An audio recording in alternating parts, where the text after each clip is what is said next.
जय माता की जय। परमपिता परमेश्वर गुरु पीरों की जय, नवनाथों की जय, 84 की नागा निर्वाणी की जय। अपने अपने माता पिता की, अपने गुरु महाराज की जय हो। आज एक छोटा सा प्रसंग लेके आपके पास आया। बहुत से लोग, कल से मुझे इस बारे में बहुत से लोग कह रहे थे जाति पाति के ऊपर। आजकल जाति प्रथा बहुत चल रही है, ये वो करके। तो उस पर क्वेश्चन कोई पूछ रहा था मेरे से, हमारा जाति पाति जो तुम्हारा, हमने कहा संसार में मैं बार बार कहता हूँ कि सनातन क्यों है। लोग सनातन की अपने अपने तरीके से भाषा का प्रयोग करते हैं।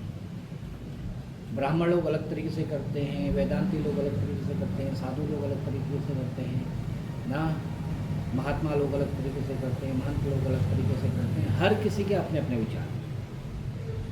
मगर मेरा जो अपना खुद का विचार है वो यह है कि संसार में कोई भी चीज़, कोई भी जीव आत्मा जिसके ऊपर, जो इस पृथ्वी में आया, वो पंचभूत से बना और वही परमपिता परमेश्वर का अंश है। ठीक है। जहाँ हम कृष्ण की और विष्णु महाराज की बात करते हैं, वो ये सीधे कहते हैं कि हर जीवात्मा में मेरा अंश है ना। जब हर जीवात्मा में उनका अंश है और हर जीवात्मा पंचभूत से बनी है, तो वो क्या हो गई, सारी एक समान हो गई। सबका तन एक समान। सनातन इसलिए कहा कि तन, जो ये हमारी खाल बनी है, पेड़ की छाल बनी है, कीट का भी ऊपर का ढाल बना है, जानवरों के ऊपर की खाल बनी है, वो सब एक ही चीज़ से बनी है। और जब वो चीज़ विलीन होती है तो मिट्टी में परिवर्तित हो जाती है। हड्डी के अंदर फास्फोरस सबके एक समान मिलेगा, यानी फास्फोरस की मात्रा मिलेगी। अब अप डाउन तो जीवात्मा के ऊपर डिपेंड करता है। फास्फोरस मिलेगा, कैल्शियम मिलेगा, समझ रहे हैं ना। तो जो पंचभूत के अंदर, जो परमपिता परमेश्वर ने जो पंचभूत के अंदर चीज़ें रखी हैं, वो सब में मिलेंगी। डिपेंड करता है कि उसके शरीर के अनुसार कम ज़्यादा हो सकता है। मगर पंचभूत में 5 भूत से शरीर बना है, वो सबका एक समान है। तो सनातन कहा गया, सारा तन एक समान है। बाकी तो फिर कर्म गति कहलाती है। जब हम कहते हैं कि सारा तन एक समान है और हम उस परमपिता परमेश्वर को भजते हैं। देखो भाई, भोलेनाथ को एक गरीब भी भजता है, एक अमीर भी भजता है, एक मिडिल क्लास भी भजता है, समझ रहे हैं ना। उनको जल चढ़ाने वाला कोई ब्राह्मण नहीं, कोई शूद्र नहीं, कोई वैश्य नहीं, कोई क्षत्रिय नहीं, वो सब होते हैं। उनके पास कोई जाति पाति नहीं। सूरज के पास कोई जाति पाति नहीं, जल के पास कोई जाति पाति नहीं, धरती के पास कोई जाति पाति नहीं, वायु के पास कोई। क्या वायु पूछती कि मैं इस शूद्र को ऑक्सीजन दूं या ना दूं किसी ब्राह्मण से? ब्राह्मण, मैंने देखा कि 2-4 दिन से कोई ब्राह्मण मुझे बहुत कमेंट मार रहे थे। राम मंदिर का एक मुद्दा चल रहा था, उस पर बहुत कमेंट मारे। तो मैंने कहा भाई, ऐसा नहीं कि संसार में ब्राह्मण ही सब कुछ है। ब्राह्मण तो याची रहा, अगर आ जाए तो फिर तुमको मिर्ची लग जाएगी। और ये सब ब्राह्मणों के लिए नहीं है। अगर कोई ये सोचता है कि ब्राह्मण बहुत उच्च है, तो सोच लो, कर्म से उच्च है, कोई जाति से उच्च नहीं है। सीधे से कहा, कर्म गलत करे बरमाने तो उसका सर कटा, इसलिए कर्म प्रधान है। गलत कर्म करोगे तो भुगतना पड़ेगा, चाहे ब्राह्मण हो, क्षत्रिय हो, वैश्य हो, शूद्र हो, समझ रहे हो ना। कर्म प्रधान है। चोर चोर होता, चोर की कोई जाति नहीं होती। आतंकवादी आतंकवादी होती हो तो उसकी कोई जाति नहीं होती। देखने में आए, करने में आए तो भी सभी चोर हैं संसार में, सभी मतलबी हैं। सब एक दूसरे से मतलब के लिए ही जी रहे। कोई फालतू बिगर मतलब का कोई नहीं जीता, कोई निस्वार्थ भाव से करता।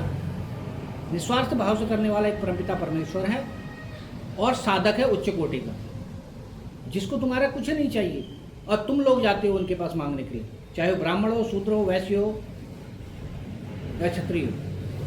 सब फिर साधु के पास जाते हैं मांगने के लिए, जब सब चीज़ से हार जाते हैं, या उस परमपिता परमेश्वर के पास जाते हैं जिससे सब कुछ हार गए, जब तुम्हारे पास कुछ नहीं बचा। समझ रहे ना। तो ये कहना कि यार राम मंदिर में दूसरे पंथ के लोग, दूसरे जाति के लोग थे, तब वहाँ चोरी हो गई, ब्राह्मण होता तो चोरी नहीं होती। यार ब्राह्मण होता तो चोरी कहाँ नहीं होती? ये बताओ, कहाँ चोर? कौन कहता है कि ब्राह्मण चोर नहीं? कौन कहता है ब्राह्मण बदमाश नहीं? कौन कहता है कि ब्राह्मण नहीं? इतिहास उठा के देखो, ब्राह्मणों ने भी बहुत कुछ किया है, समझ रहे ना? तो ये ब्राह्मण क्षत्रिय शूद्र वैश्यवाद मत करो। पढ़े लिखे हो, अच्छे लोग हो, तो सोच समझ के बोला करो कि हमने क्या बोलना है, क्या नहीं बोलना, क्या लगाना है, क्या नहीं लगाना।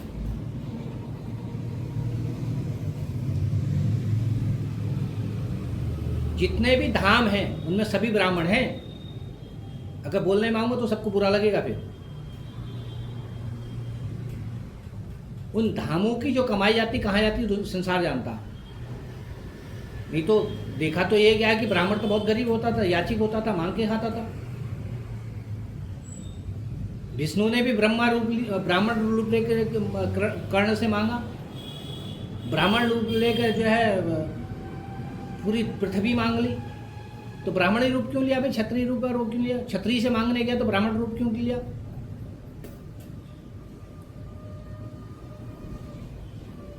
राजा बलि क्षत्रिय तो था भाई, उससे मांगने के लिए ब्राह्मण रूप लेके गए। क्यों लिया? ब्राह्मण क्षत्रिय लेके चले जाते, क्षत्रिय में लड़ लेते। ब्राह्मण रूप क्यों नहीं मांग लिया? क्यों लिया? ब्राह्मण सिर्फ याचिक हो सकता, मांग सकता है, जिस प्रकार से साधु मांग सकता है। क्षत्रिय मांगता नहीं। क्षत्रिय का काम नहीं है मांगने का, वैश्य का काम नहीं है मांगने का। वैश्य का काम है धंधा करने का, बिजनेस करने का।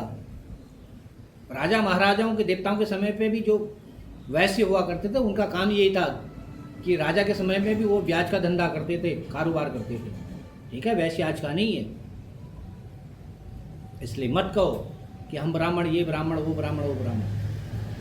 ठीक है, और 4 धामों में चले जाओ, कोई भी ऐसा ब्राह्मण नहीं होगा जिसके पास अच्छा खासा धन नहीं होगा। किसी भी मंदिर के ब्राह्मण पुजारियों के पास चले जाओ, कहीं चले जाओ, जो वर्षों से पूजा कर रहे हैं, जो पुश्तैनी पूजा कर रहे हैं, ठीक है, उन्हें बाप्ती अपना ली है वहाँ पे, तो उनके पास धन वन की कमी नहीं है, किसी चीज़ की कमी नहीं है, कर्म से कमी है। अगर कर्म गलत है तो कमी है। नहीं तो आजकल का ब्राह्मण अगर ढंग से पूजा करता है तो 15 से 20 हज़ार रुपये रोज कमाता है महाराज। 15-20 हज़ार रुपये कम नहीं होते हैं। एक दिन भर बट्ठल ढो करके आदमी 500 रुपये कमा रहा, और एक ब्राह्मण पूजा करके घर जा रहा है किसी के घर से, तो आधे घंटे में तो 500 रुपये का नोट आ जाता है। इसलिए कहते हैं बुद्धि बहुत बड़ी होती है, शरीर का कर्म छोटा होता है। उस बेचारे के पास ब्रह्म बुद्धि नहीं है, उसने पढ़ा नहीं लिखा नहीं, तो वो वही कर रहा, तो वो दिन भर के 500 रुपये कमा रहा। और तुम लोग अब उससे करते हो तो दिन भर के 10,000, 15,000, 50,000 रुपये भी कमाते हो। समझ रहे हो ना? तो ये मत कहो, कभी किसी को छोटा मत कहो। और ब्राह्मण हर किसी का पूजा करने जाता, तब तो नोट उसको नहीं लगता कि ये ठाकुर का है, ब्राह्मण का, शूद्र का, वैश्य का मर्जी नहीं लेनी चाहिए। फिर उसे ब्राह्मणों के घर में जाके पूजा करनी चाहिए, ब्राह्मण को उसी से पैसे लेने चाहिए। ठाकुर क्षत्रिय वैश्य के वहाँ नहीं जाना चाहिए। जब ये भाव है मन में, तो मैं इसका नहीं खाऊंगा, मैं उसका नहीं खाऊंगा, मैं इससे नहीं लूँगा, मैं उससे नहीं लूँगा, तब तो फिर सिर्फ ब्राह्मणों का पूजा का अधिकार है तुम्हारा। तो किसी क्षत्रिय के वहाँ पूजा मत करो। जब उसका कुछ खा नहीं सकते, पहन नहीं सकते, ले नहीं सकते, तो फिर नहीं जाना चाहिए किसी क्षत्रिय के वहाँ। तो ब्राह्मणों के वहाँ पूजा करो, ब्राह्मण ब्राह्मण की पूजा करे। फिर क्यों जा रहा है क्षत्रिय के पास, क्यों जा रहा है वैश्य के पास, क्यों जा रहा है शूद्र के पास? आजकल का ब्राह्मण तो शूद्र के वहाँ भी पूजा कर रहा। नहीं, तुम्हारा ही शास्त्र मत कहता है कि शूद्र के वहाँ तो ब्राह्मण पूजा नहीं कर सकता। तुम्हारा शास्त्र, मेरा नहीं, तुम्हारा। भाई हमारा शास्त्र मत तो कहता है कि सर्वे भवन्तु सुखिनः सर्वे सन्तु निरामया सर्वे भद्राणि पश्यन्तु मा कश्चित् दुःखभाग् भवेत्।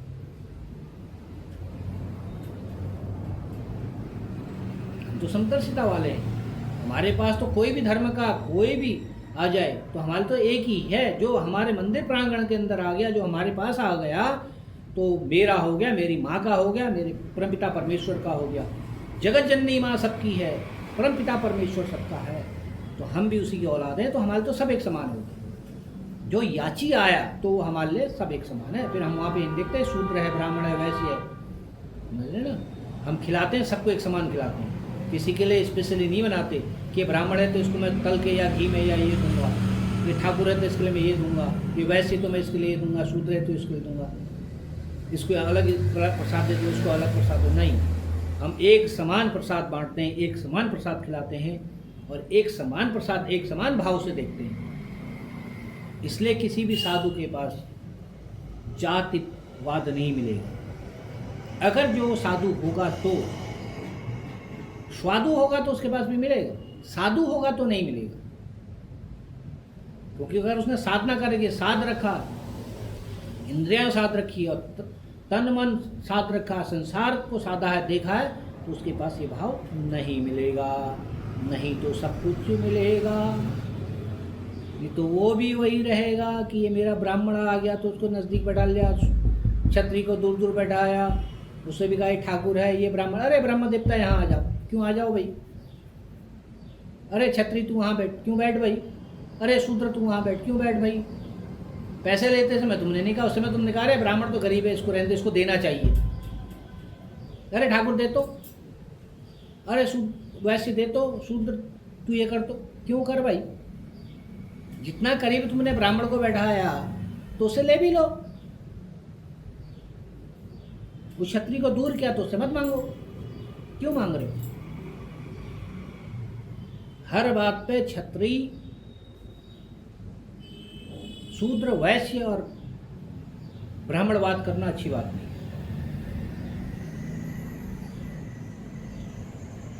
बड़े बड़े मंदिरों के पंडा पुजारियों के पास करोड़ों अरबों की संपत्ति है महाराज, कहाँ से आ गई भी, छानबीन उनकी भी करी जाए, छानबीन उनकी भी करी जाए, कहाँ से आ गई। जब मंदिर में चढ़ गया तो ब्राह्मण कहता है तो मेरा हो गया, क्यों हो गया भाई उसका, और चढ़ाया तो वो भी भगवान को था, तो वो अपनी बीवी के लिए, अपने बच्चों के लिए, अपने के लिए कैसे ले गया वो वहाँ से उठा करके। कई मंदिरों में होता है, खाली मुंह मत खुलवाओ। पुजारी का सब कुछ कैसे हो गया, वो तो भगवान को लोगों ने चढ़ाया है ना, तो भगवान का है, पुजारी का थोड़ी है। पुजारी के बीवी के लिए, पुजारी के बच्चे के लिए या पुजारी के लिए थोड़ी है। पुजारी ने जो पाठ किया उसको अलग से जो लोगों ने दिया वो उसका हक है। अगर मंदिर के अंदर चढ़ा दिया तो मंदिर का है, मंदिर में लगेगा, उसमें तुम्हारा अधिकार कहाँ। उसमें तो तुम सब अपने बीवी बच्चों के लिए उठा के ले जाते हो, ये मेरी माँ पहनेगी, मेरी बीवी पहनेगी, मेरी बहन पहनेगी, मैं पहनूंगा, तब नहीं सोचते हो ये कौन से मंदिर में चढ़ा, तब ये ब्राह्मण कहाँ जाता भाई वहाँ का। उस समय तो वहाँ तो कोई बाह्य आदमी नहीं है, तब तो लोकल है। तो ये कहना कि राम मंदिर में ब्राह्मण होते तो चोरी नहीं होती ना, राम मंदिर में भाई होते तो चोरी नहीं होती, और दूसरा राम मंदिर में कौन ब्राह्मण नहीं है भाई, जितने चोर पकड़ा गए उसमें कौन ब्राह्मण नहीं है बताओ जरा। मिश्रा क्या होता, तिवाड़ी क्या होता, पांडे क्या होता,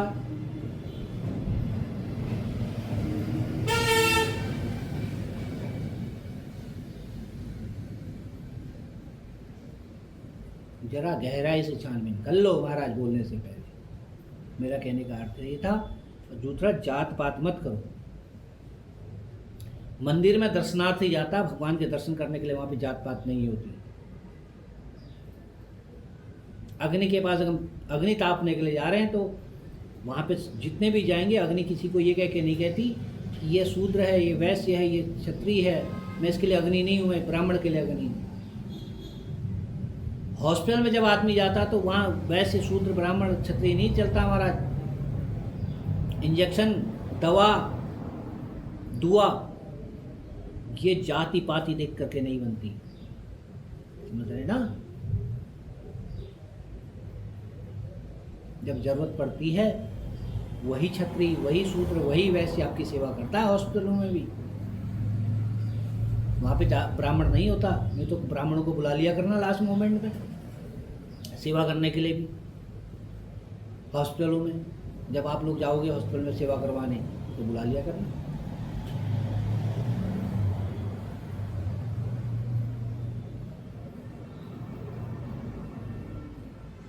जाति पात को लेकर के मत चलो, और जाति पात में चलेंगे तो युद्ध हमेशा रहेंगे, वैचारिक मतभेद हमेशा रहेंगे। इसलिए तो भोलेनाथ ने एकेश्वरवाद बनाया। सबसे हट करके भोलेनाथ क्यों बने? सबको 54 भोग चाहिए, एक भोग भी कम हो गया तो दर्शन नहीं देंगे, तुम्हारी मनोकामना नहीं होगी पूरी। भोलेनाथ को सबसे वो रखा, जहर भी उनको दिया है। धतूरा क्या है? जहर तो है, खा के देखो मर जाओगे। पारा क्या है? जहर तो है, खा के देखो मर जाओगे।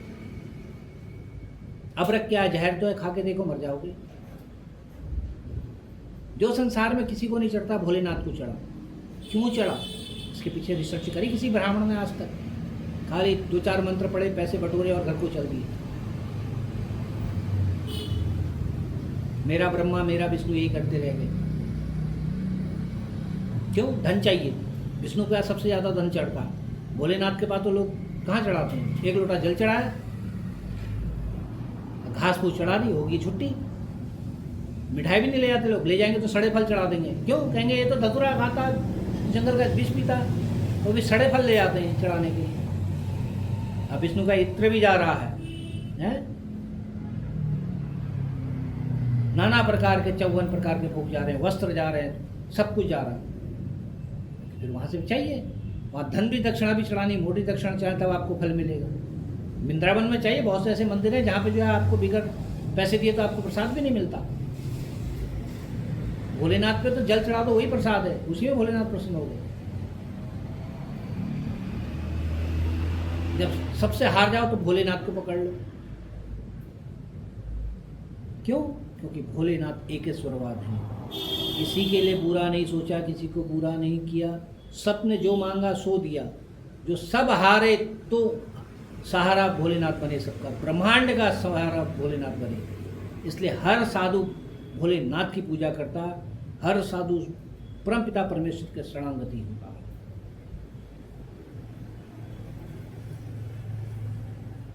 किसी जात पात के पीछे नहीं होता।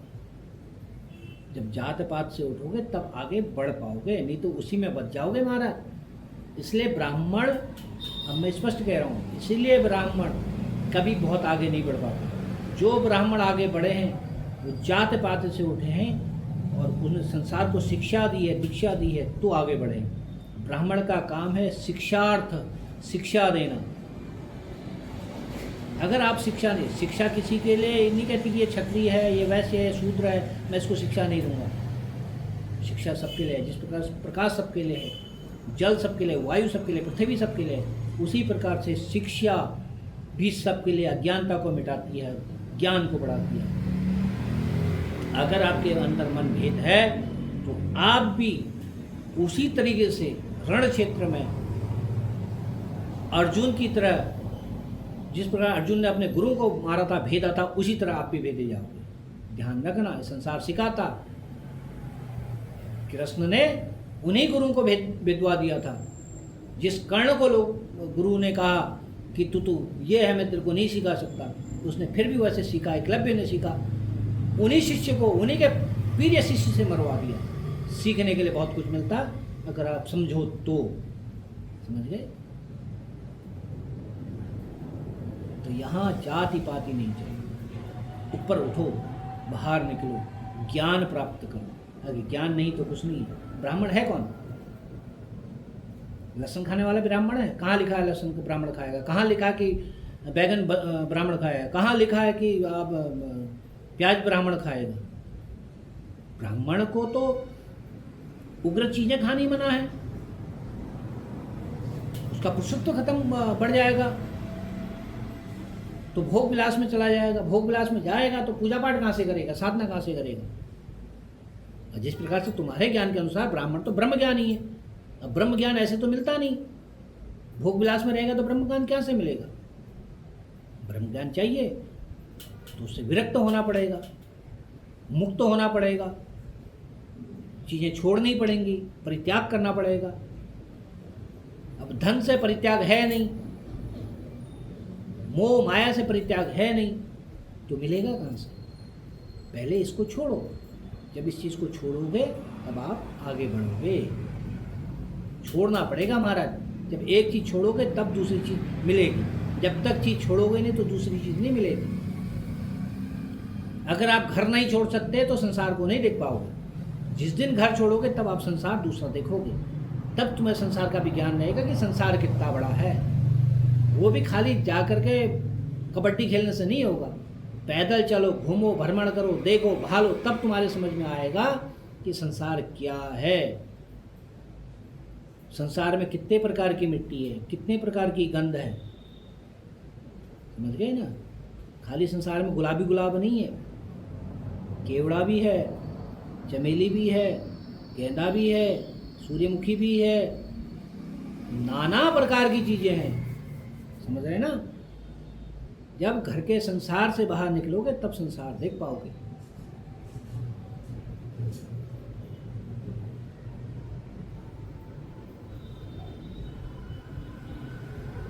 मुझे तो वो लोग बड़े अच्छे लगते हैं। अगर देखो तो जात पात को अगर मैं देखता हूँ, जहाँ पे जात पात मिटती है, मैं खाने में शराबी को देखोगे, शराबी के पास कोई जात पात नहीं होती है। कोई दमची को देखोगे, उसके पास कोई जात पात नहीं होती। कोई अगर सुरती खा रहा है, उसके जात पात नहीं होती। कोई गाड़ी में सुरती मल रहा हो ना, तो तुम्हारा ब्राह्मण भी सुरती खाने वाला होगा तो उससे कहेगा थोड़ी सुरती मेरे लिए भी मल देना भाई। उस समय तो उसका हाथ नहीं लगा कि ये सूत्र का है, वैसे मल रहा कौन मल रहा ट्रेन पे। उसमें वो जात पात नहीं पूछता कि तू कौन है। वो सुरती ले लेगा, पहले मुंह में डाल लेगा, बाद में बातचीत शुरू होती है। 90% आज ब्राह्मण जो है, 90% बता रहा हूँ, ब्राह्मण आज जो है नशेड़ी है। 90%, 10% ब्राह्मण है जो सही है, 90% ब्राह्मण नशेड़ी है, शुद्ध नहीं है ब्राह्मण 90% भी। खाली मेरा मुंह मत खुलवाओ फिर। मैं रात दिन ब्राह्मणों के बीच में रहता हूँ। विचार से शुद्ध नहीं, आचार से शुद्ध नहीं, व्यवहार से शुद्ध नहीं, खान पान से शुद्ध नहीं है, तो ब्राह्मण कहाँ से आए? ये कहे ना बार बार ब्राह्मण ब्राह्मण ब्राह्मण, अतिशयोक्ति होगी। या तो आप ब्रह्म बन के दिखाओ, पूरा शून्य हो जाओ, हर चीज का परित्याग कर लो, तब तो तुम ब्राह्मण की गिनती में आते हो। अगर तुम शराब पीते हो, अगर तुम जुआ खेलते हो, अगर तुम झूठ बोलते हो, अगर तुम सट्टा खेलते हो, अगर तुम नशा करते हो, खान पान सही नहीं है, आचार व्यवहार सही नहीं है, झूठ बोलने का है, लड़ाई झगड़े का है, मन के अंदर कपट है, तुम ब्राह्मण नहीं हो। तुम गायत्री भी ढंग से नहीं पढ़ते, नहीं तो ब्राह्मण को गायत्री पढ़ने का अधिकार है। जो ब्राह्मण सुबह उठ करके नहा धो करके स्नान करके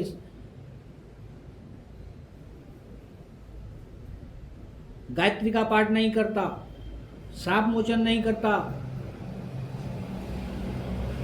पितृ को तर्पण नहीं देता, गाय को भोजन नहीं खिलाता, गाय की सेवा नहीं करता,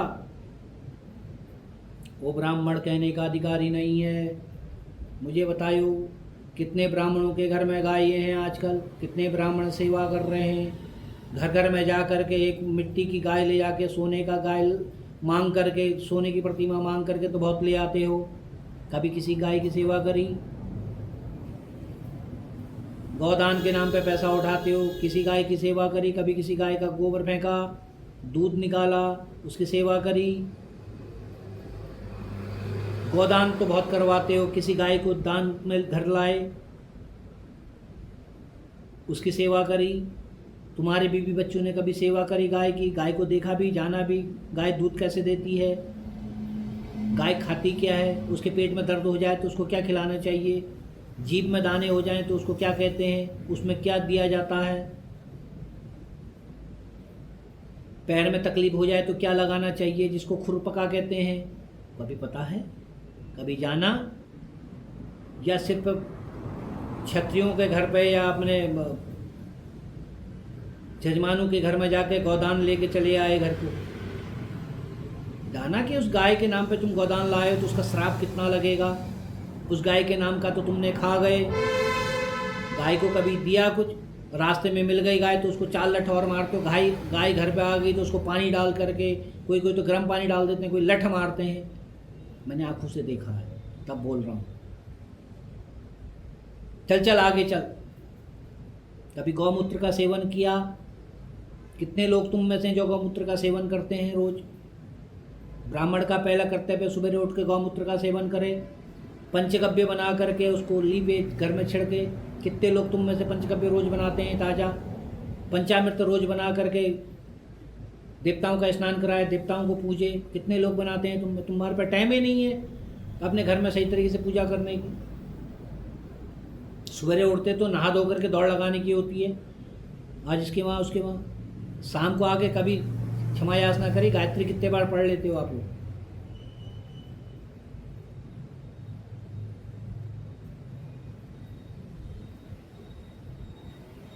अगर ब्राह्मणों को बैठा करके ढंग से अगर उनसे पूछ लिया कि गायत्री में कितनी मुद्राएं लगती हैं, श्राप मोचन कैसे होता है, मैं जानता हूं कि 40 से 50% ब्राह्मण श्राप मोचन करना नहीं जानते हैं। गायत्री की मुद्राएं नहीं जानते होंगे।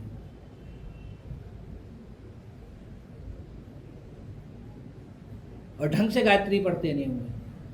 तो गायत्री क्या है जानते हो? हर ब्राह्मण कहता है मैं गायत्री पढ़ता हूं, गायत्री जप करता हूं। और तुम ही कहते हो गायत्री पढ़ने वाला क्या होता है? उसके पास गरीबी नहीं होती, उसके पास बीमारी नहीं होती, उसके पास धन क्षय नहीं होता, उसके वहाँ क्लेश नहीं होता। तो फिर तुम्हारे वहाँ ये सब क्यों हो रहा है?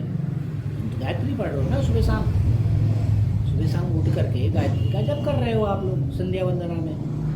तो फिर तुम्हारे वहाँ घर में क्लेश क्यों है? तुम्हारे घर में अशांति क्यों है? तुम्हारे घर में रोग क्यों है? तुम्हारे घर में शोक क्यों है? तुम्हारे घर में धन क्यों नहीं रुक रहा? तुम गरीबी में ही क्यों हो? इसके पीछे रीजन जाना कि तुमको श्राप किसका मिला है। जब तुम भागवत करते हो, कथा करते हो, भाई व्यास गद्दी पे ब्राह्मण तो बैठता है, आचार्य ब्राह्मण ही होता है, ब्रह्मा ब्राह्मण ही होता है, वहां पे क्रिया करने वाले सभी ब्राह्मण होते हैं। तो क्या सबके घर सुखी हैं?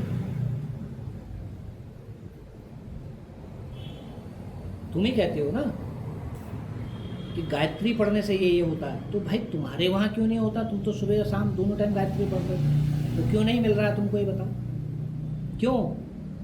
क्योंकि तुम ढंग से गायत्री पढ़ते ही नहीं, तुम ढंग से कोई विधान करते ही नहीं। अगर ढंग से विधान करोगे तो मिलेगा, जब तुम्ही को नहीं मिल रहा है तो जजमान को कहाँ से मिलेगा? समझ गए? इसलिए कर्म प्रधान है इस भूमंडल में, ना ही जाति प्रधान। जाति प्रधान नहीं है महाराज, कर्म प्रधान है। राजा भगीरथ भी सन्यासी बन गए थे, माँ को पृथ्वी में लाए। ब्राह्मण के तो ब्रह्म कमल में थी माँ गंगा, तो ब्रह्मा ले आते नीचे क्यों नहीं लाए? राजा भगीरथ को क्यों जाना पड़ा? वो तो क्षत्रिय थे।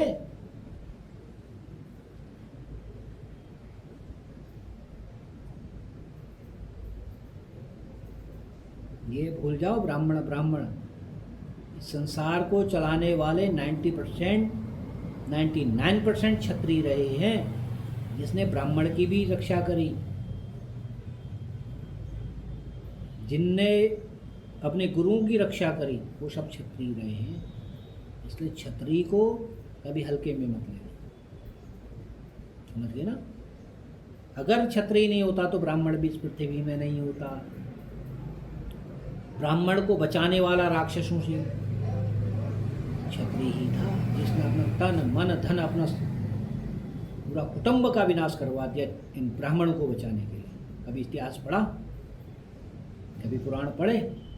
ब्राह्मणों का पूजा पाठ हवन यज्ञ को बचाने के लिए क्षत्रिय खड़े हुआ करते थे। राजा स्पेशल रखता था।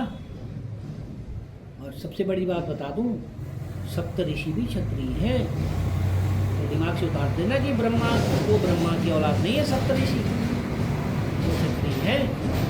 ब्रह्मा ने जो 4 बनाए उनने तो मना कर दिया था सृष्टि चलाने के लिए, समझ रहे ना? तो ये दिमाग से उतार दो, ब्राह्मणवाद, समझ रहे ना महाराज?